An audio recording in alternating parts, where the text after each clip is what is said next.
right. Hi, Vishy.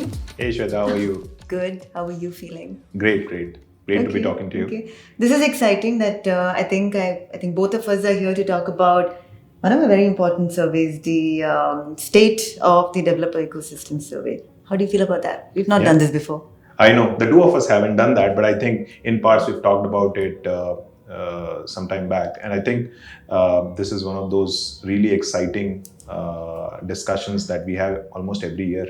Yeah. Right? Yeah. So yeah, really looking forward to that. Yeah. Okay. Nice. So, I have a question for you. Yeah. Right. So, very interesting point that I noted from our survey is, and I saw the number 33%. Okay. 33% of the tech recruiting teams telling us that, hey, we don't use a talent assessment tool because our hiring is really low. Now, that made me wonder, Right.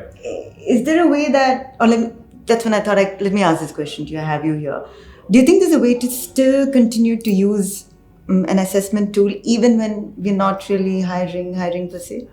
Yeah, in fact, you must. And I think that's a very relevant question in these times. I think we all know how what the ecosystem is actually going through these days. Yeah. There's firing all around and whatnot.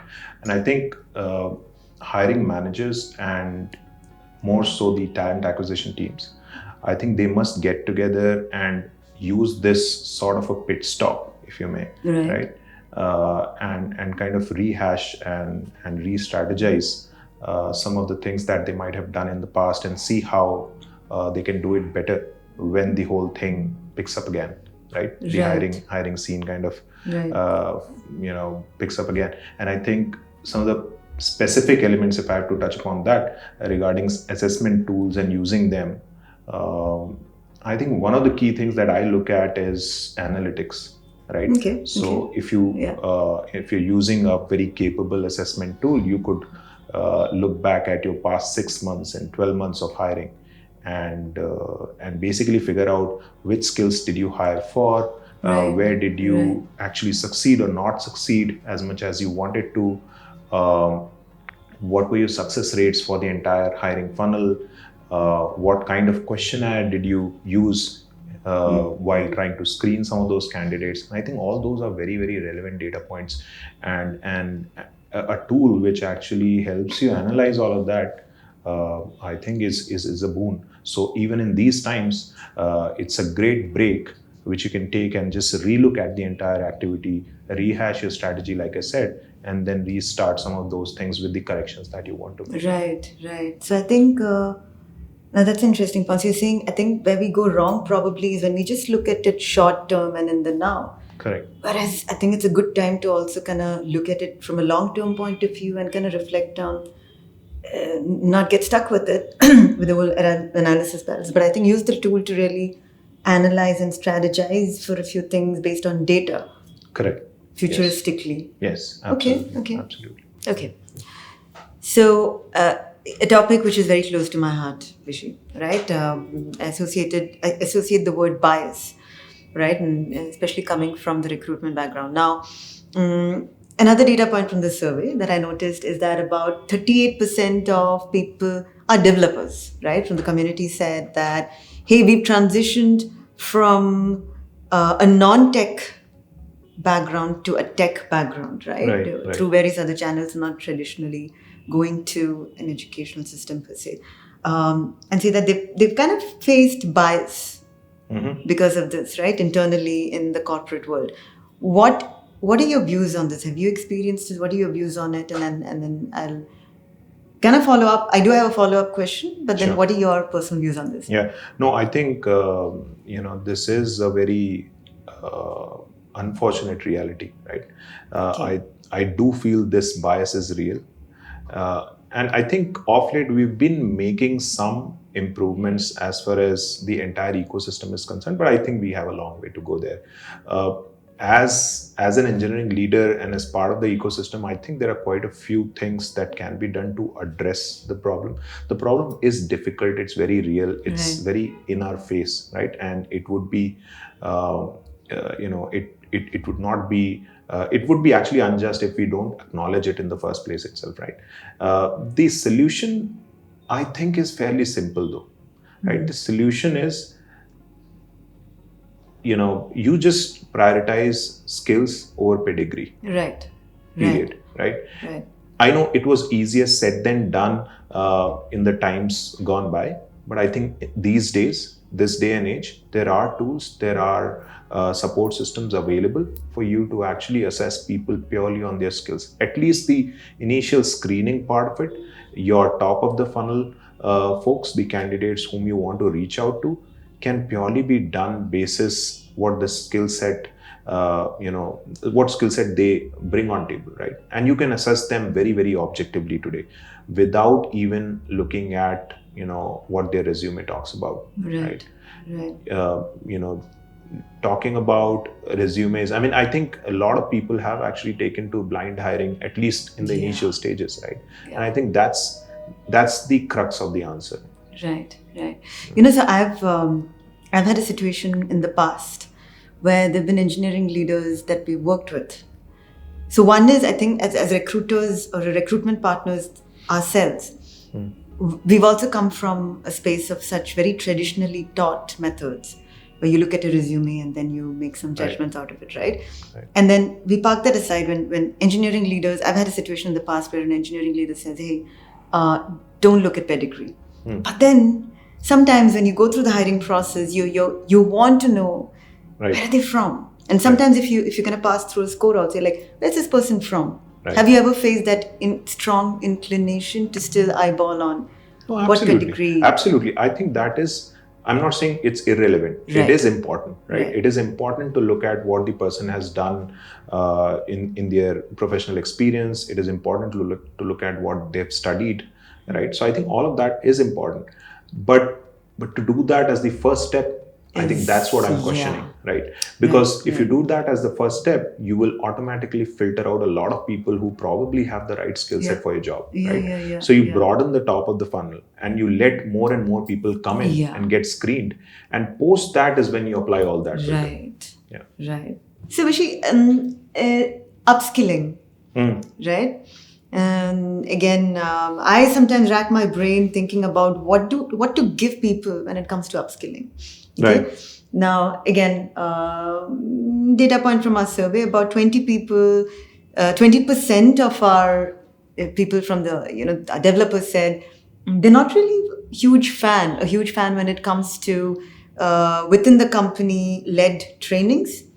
But probably prefer I think on their own, kind of looking at other certifications outside YouTube, and spoke about various channels like that. Right. What is your take on that? Yeah, I think what is happening there is, while organizations have their intent at the right place and the heart at the right place when it comes to getting their employees to upskill themselves, I think what is lacking is the execution, right? And I can totally understand why most of the developers do not like the current shape and form of those L&D programs. One of the biggest reasons is that organizations seem to have taken this one size fits all kind of an approach, right?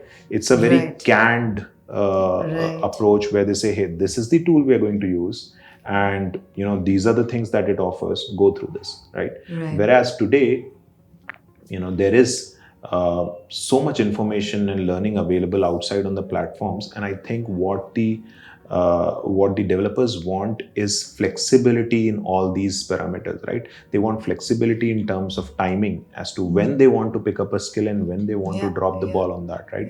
They want flexibility in terms of, okay, within a given skill, what is the level of proficiency that I want to develop? Right. It's not necessary that I want to develop a 10 on 10 proficiency on every single skill that I'm required to work on. Right. So I think there are a whole bunch of parameters on which developers want flexibility, and today's tooling or the set of tools that the organizations use are by and large not catering to that need. And I think as that evolves, we would probably see a better response on some of these. Right. So what you're saying is, unfortunately, it could be pretty restrictive in terms of, and I think every person's learning needs are different based on where they are today.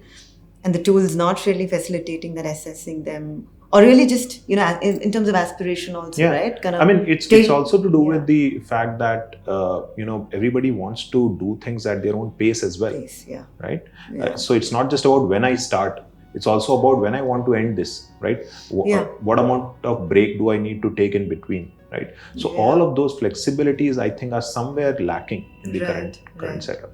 Right. So probably might be a better approach to keep it decentralized.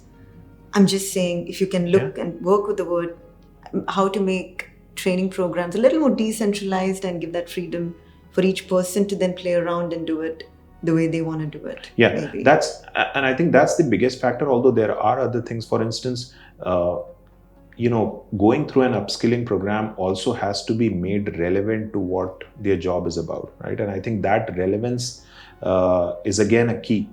Employees must know what they are getting into, and they should know the value of upskilling themselves. And I think that is the feedback loop that has to be completed by the organization. So that's another journey that some of the organizations need to make, I think. Got it. Okay. So Vishy, again, a developer voice. Now, what they're saying, or what they're telling us, is that, so we asked them a question on how do you feel about this entire assessment, tech assessment, the whole process in itself? And they said, well, we feel that it's the process in itself overall has gotten much smoother, but the coding tests seem to have gotten tougher. Now that's an interesting voice that we heard from the survey. What is your take on it? Yeah, I think it's. I mean, personally speaking, that might be a little bit of a perception issue there. Okay. But I think what is happening is as the hiring process is maturing, and as engineering managers and engineering leaders are talking more in terms of skills and more in terms of the exact job roles and getting more specific about what they need, the coding assessments are also becoming more and more specific, right? What that means is that while you may have a wider top of the funnel, like I was saying earlier, the questions are very targeted, the questions are very focused, and hence the ability of hiring managers to actually truly focus and get the real skill out of a candidate and evaluate that has become much better. So while what candidates feel like tougher coding challenges or tests might just be a function of how focused they have gotten over a period of time. So that's my take. Right. I remember, I think, similar conversations we've had internally when we are trying to hire our own people through our platform, right? I think we've gone back and forth in terms of, hey, we're not getting too many. I mean, I'm just saying, how tough are the questions? Correct. We've had several conversations on it. And I think fast forward today, I think, I think we've not had to complain, because then once we hire someone, then we know that there is absolutely no question on the skill. Absolutely. And that's really intact. And on the not longer run. Not just about difficulty of the questions, right? It's also to do with the coverage of skills, the relevance of those questions to what the actual job role is, right? Earlier, you'd probably remember, some of the coding tests before these platforms were actually used. The assessment platforms were used. I think what was happening was, people were getting these generic coding tests, which is again one size fits all kind of questionnaire. No matter what kind of job role you're hiring for, you would still get a similar set of questions which everybody was supposed to solve.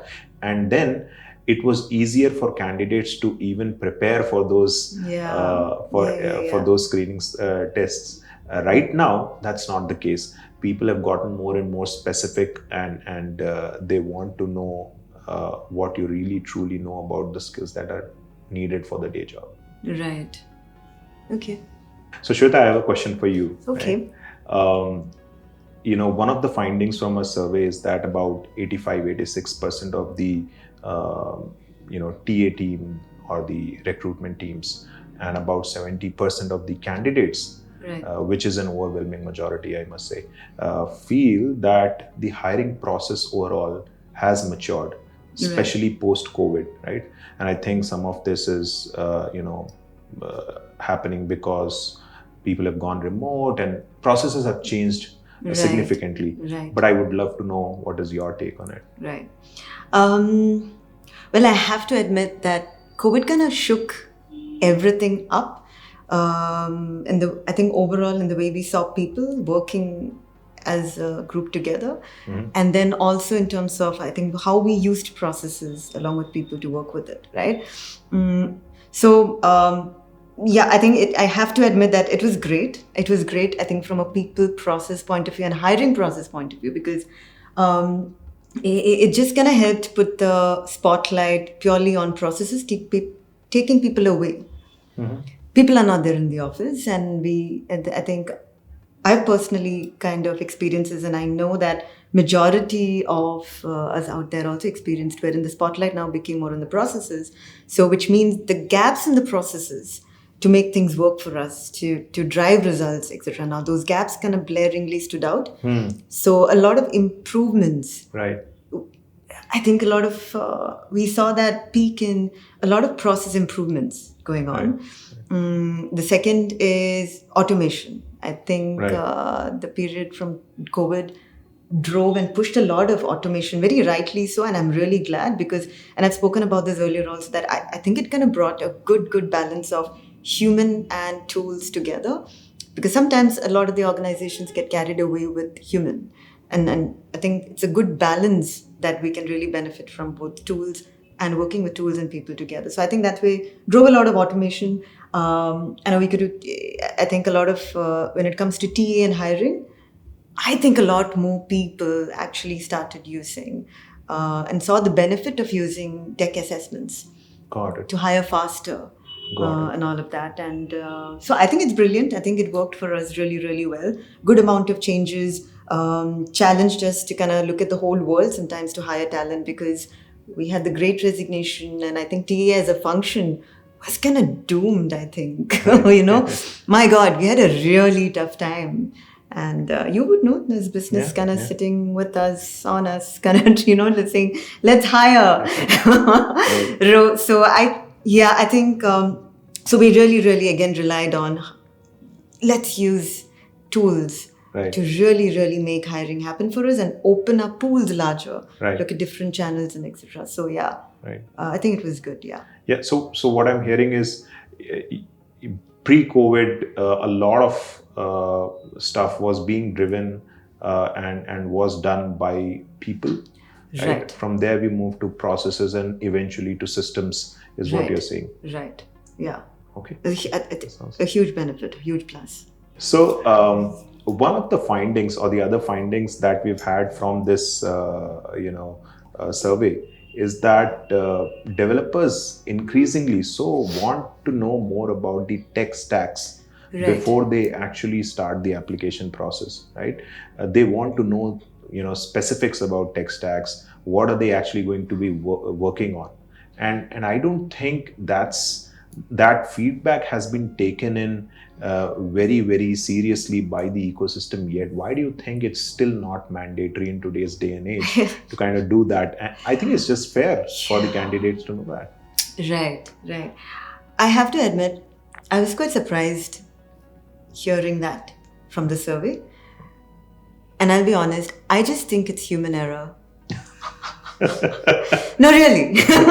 Those are basics. Yeah. Those are actually basics, because if you're not, this is like part of our intake call. You sit down with the business and, not interview, even with the candidates. You sit down with the candidates, and that's the first thing you kind of show before anything else, right? Those are basics. Now, I do think, in my opinion, that it's just human error. And I think we just need to, these are the areas when I think we could really do with tools, and where we kind of remove the error out. Yeah. And, kind of forefront it using tools. Got it. So if you're saying if you're using tools, then there's less likelihood of you not even checking those building blocks. Yeah, it's fed in. Right. And those checks and balances of the checks of, hey, these are the first and foremost things that we would like you to know as a part of the job. Right. Because and then if they say yes to it is when, I mean, it's a two-way street. Then we are also clear that expectations are set very clearly. Because I know that I've also been part of systems where I think the mismatch in expectations had happened earlier on, I think.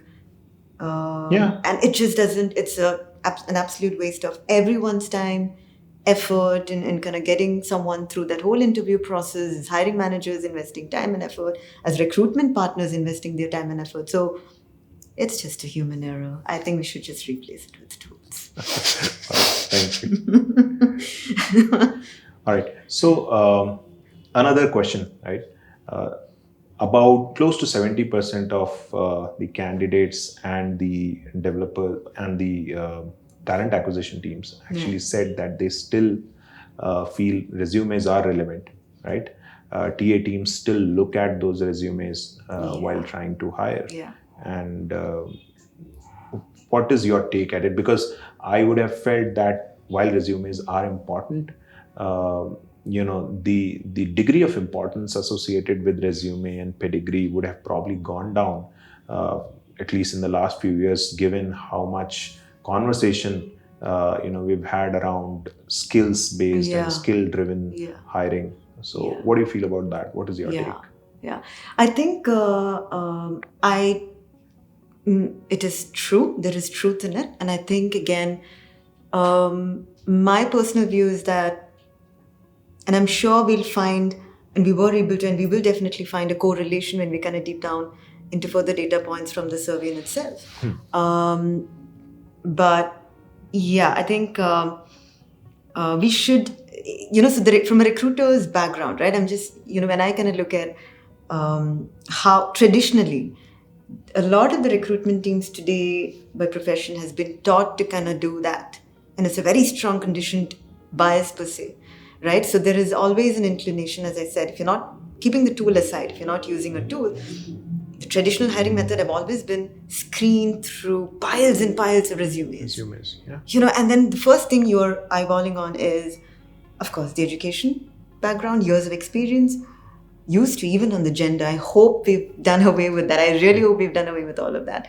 But number one is, I do strongly feel that, again, while the needle has moved, I still feel there's a good amount of population out there who's probably still not used or not using tools for hiring, especially for when it comes to tech skills. Because it's quite black and white. It's skill-based. And that's the kind of community that you're trying to create. It's skill first more than anything. But there's a good amount of population who's not transitioned over there, and that's running a high risk of still getting carried away with such strong biases and kind of losing out on really good candidates because of that. So I think it's really predominantly because of that. And also, I feel a lot of organizations are still trying to still maybe struggling to make the decision on where to put the money on, which tool to put the money on. Because eventually, and I think this is a decision which I think as a company you need to sit down and sign off on. There's a huge benefit of using tools, especially in the tech hiring space, and I think you should just blindly follow that, only because the recruitment field in itself traditionally has been very, very open to strong conditioning and a lot of biases which we're trying to break. So, and I think I go back to your earlier point, Vishy. Indicatively, we can look at it so that we know, hey, how much is data talking to us? So we can test our hypothesis out, right? After we use the tool to screen the first level of tech talent. And eventually when the hiring and selection happens, then we kind of, as recruiters, eyeball and say, where are they from? And then that's something you can draw a pattern of saying, hey, this is true. And not, but indicatively check on that much later, but not do it at the first screening level. Unfortunately, it does happen even today. And I kind of point out to the tools and say, replace your first level of screening with tools and not humans. I think if we were to go down that path, ideal hiring process or the funnel would probably look like hey, if the candidate is interested, they come and apply for the position, Yeah. and they basically take a test. Take a test. Yeah, that's all. Does that work? That's all. Absolutely. Absolutely works, Right. And I would say, even if it's just one person, Right. hundreds or thousands or 2,000s, doesn't matter. Make them take the test. Right. And we are not even going into the benefits of hiring from a diverse background and all that. Right. All that, at least Right, in this right. context, is not very relevant, because all we are saying is keep your hiring very, very objective and Yeah. keep it skills driven. And you think that should work. For sure. Yeah. Right. So one of the things that TA teams typically do is a handshake with the engineering leaders and hiring managers when they start hiring for a given role. Right. Yeah. It's a standard SOP, if I may. Right. And during that handshake is when the engineering leaders actually define what the role is, and they talk about the skills that they are looking for in the candidates. Right. Yeah. Now, recent times, metaverse has become a thing. Yeah.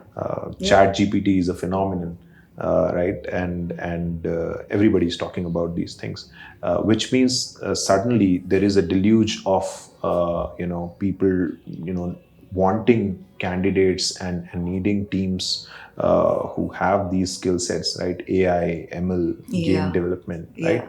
And I'm sure that has meant that the conversations between TA teams and the engineering leaders have changed, right? What kind of support do you think recruiting teams need from engineering leaders in such cases? And how do you think, such, big shifts in terms of demand for a certain skill set? How do you think that ecosystem can handle that? Yeah. I think, Vishy, when you're asking me this question, first and foremost thing, especially when it comes to tech hiring, because it's been so dynamic in nature, and there's a whole theme of demand and supply, and I feel we are always going to be in unforeseen situations, totally unpredictable situations when it comes to the tech hiring world. And I think we need to be prepared for it. Now, at the time of hiring, I'm just saying in the situation when you're talking about, when we're sitting down and thinking through to hire for a certain position when it comes to the tech world, the first and foremost thing would be really have a very open communication with the business leader and the engineering leaders over here, not to work in silo. Right. Not to work in silo. And I'm actually talking about day zero, when you're actually sitting down as recruitment partners, recruitment team, and your engineering leaders. Like, you have to be talking more and more, starting from your planning phase, saying, hey, okay, these are the skill sets that we want to hire. And actually, the recruiter should actually ask the leaders, saying, what is your take on, what are we seeing in the market today? What do you think? Now, these are the channels which we propose that we could typically work with. What are your channels also you could add in over here? Do you feel this is going to work? And I think there needs to be constant interaction between the leaders and the recruitment team, especially when it comes to hiring tech talent, right? Because then I think, and I'm coming from a place where, so then you're able to open up various channels at once when it comes to hiring.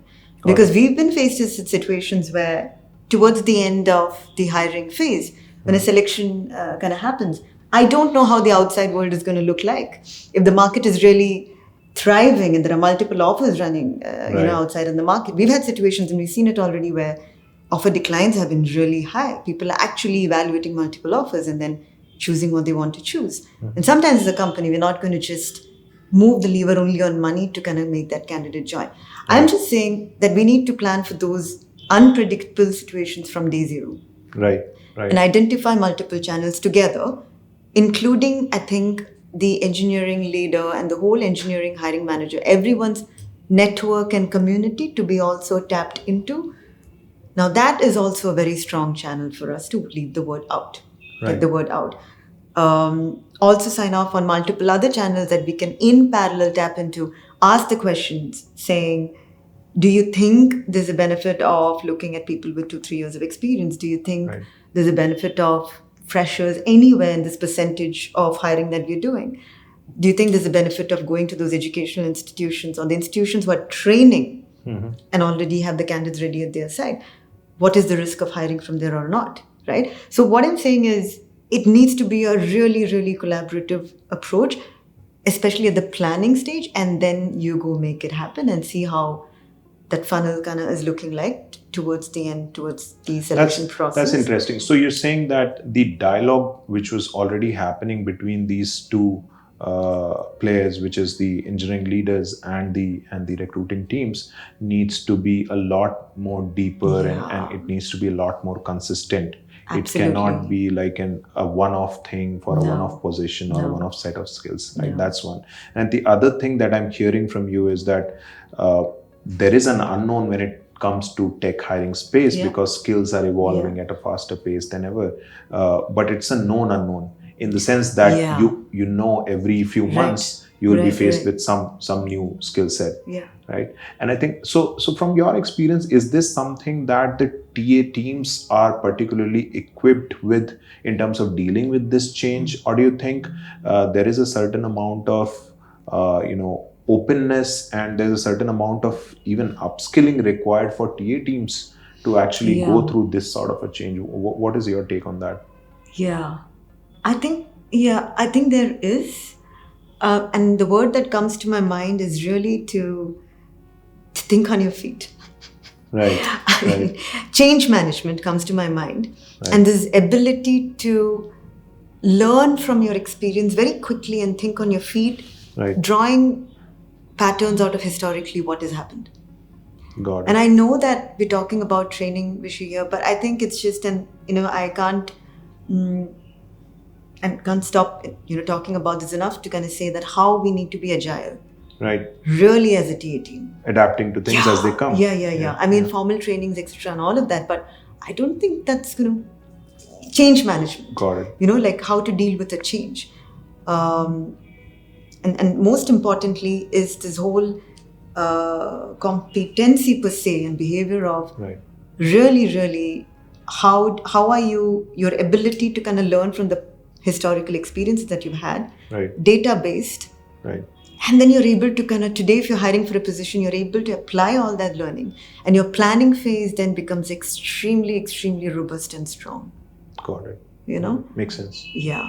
And I think to your point, Vishen, I think, and I know this is probably a long-term, not a very easy decision for a lot of companies to make, but probably a conversation also around in parallel. Is there any opportunity where we could invest in some kind of training on specific skill sets and have a pool ready for us? That's a long-term plan. Got it. If that's an option, if as an organization you can afford to do it, then probably think and have that conversation of, can we really do it? Right. To kind of mitigate through. Talent. Right. Makes sense. Yeah.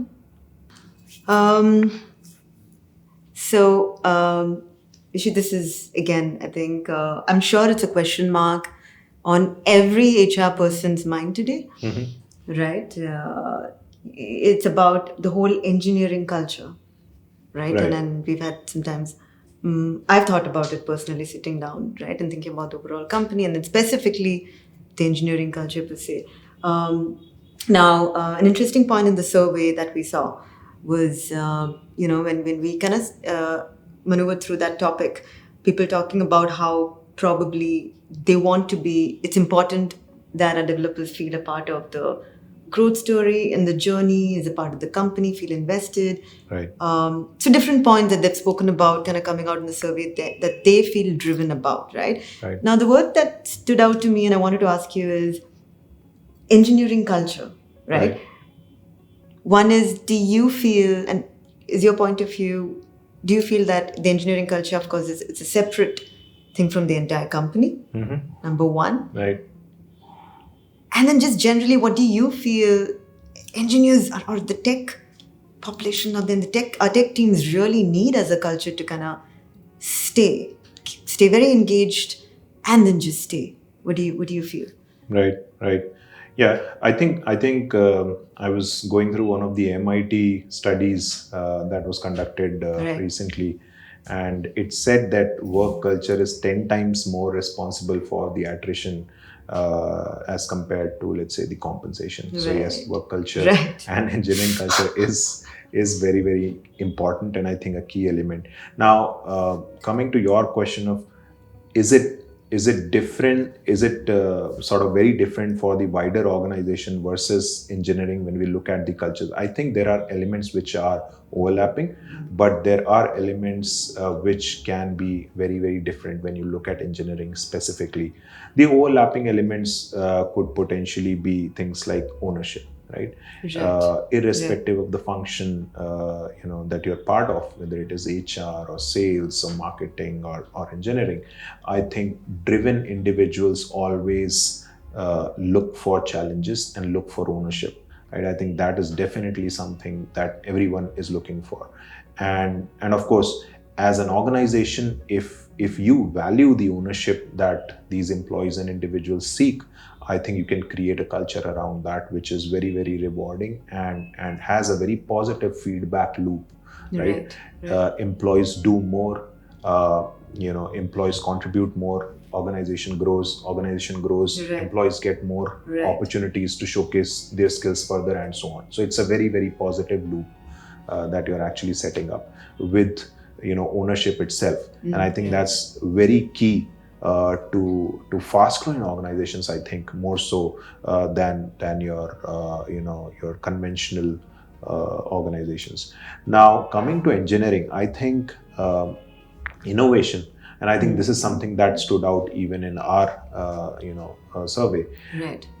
I think engineers are very proactively and intentfully looking Yeah. for organizations which promote innovation, and we've been very, very conscious of that internally. We've been talking to our customers as well very intentfully about that.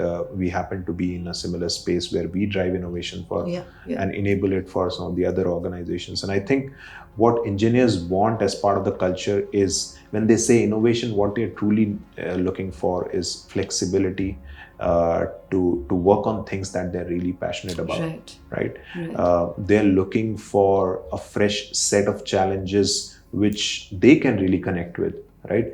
Now, as engineering leaders, right, I think it's our responsibility to find an alignment of that need that an individual engineer has with that of what the organization is Yeah. looking for. And I think if you're able to marry the two, your culture flourishes, right? Right. And I think that a lot of successful organizations have been able to do that very well.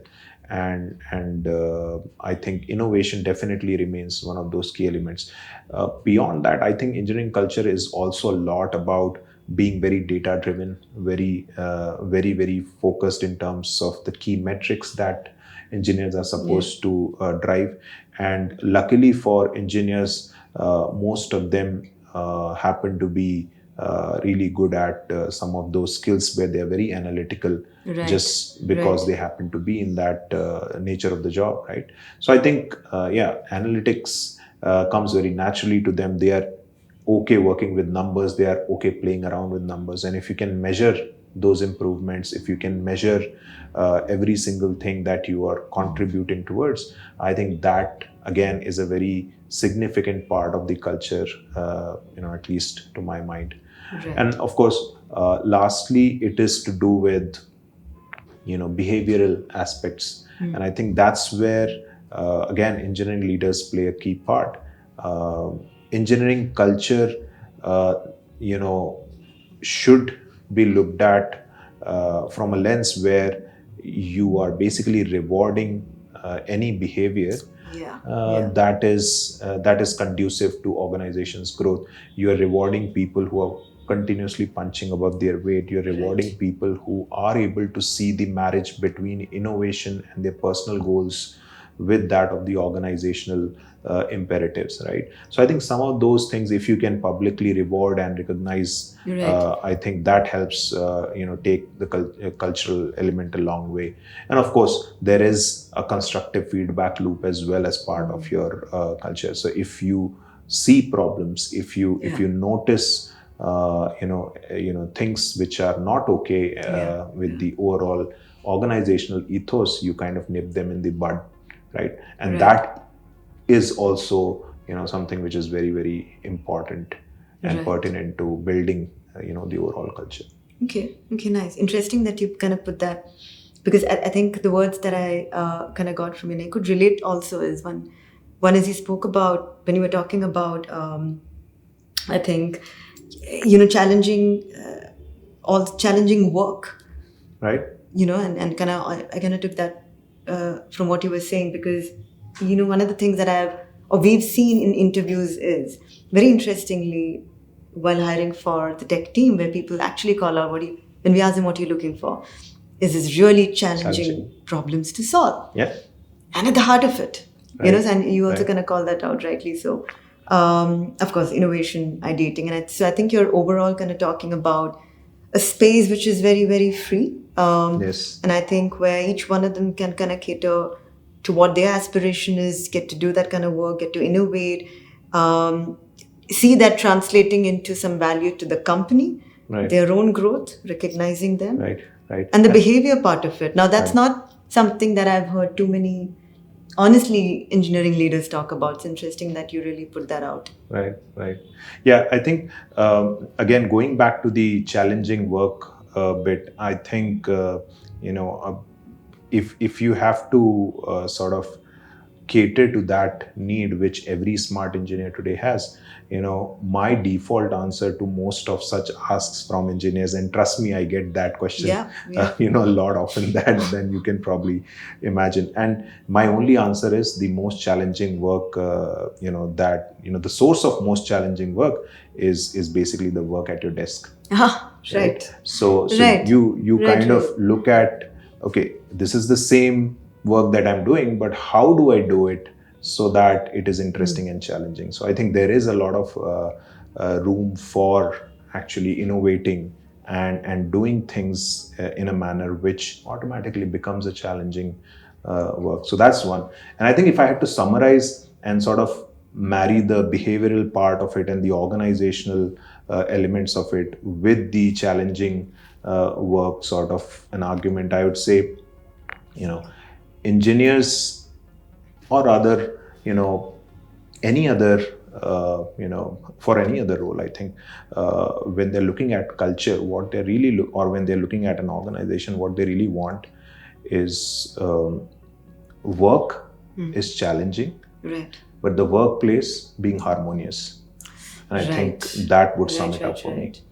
Nice. Thanks, she nicely summed up. And I think you gave a big tip out there to a lot of HR people to answer that question. Say, challenging work is right at your desk. Right. It's up to you to kind of, do you really want to, come with us and together kind of make that part, for yourself. Okay, cool. So we really enjoyed talking to each other about our survey, and hope that you've taken back, or you've got some really good inputs out of this, and at least it's created some bit of curiosity to go check the survey out in detail. And I think the team told us that it's going to only take 20 minutes almost of your life. That's all, right? So again, 20 minutes is nothing. So do read the report. Do let us know. We'd love to hear from you how you felt about the survey. Any thoughts, views? Would be happy to kind of hear. The survey link will be below, right? For you to easily access. So thank you for listening to us. Thank you, everyone. Thank you, Swetha. Thank you.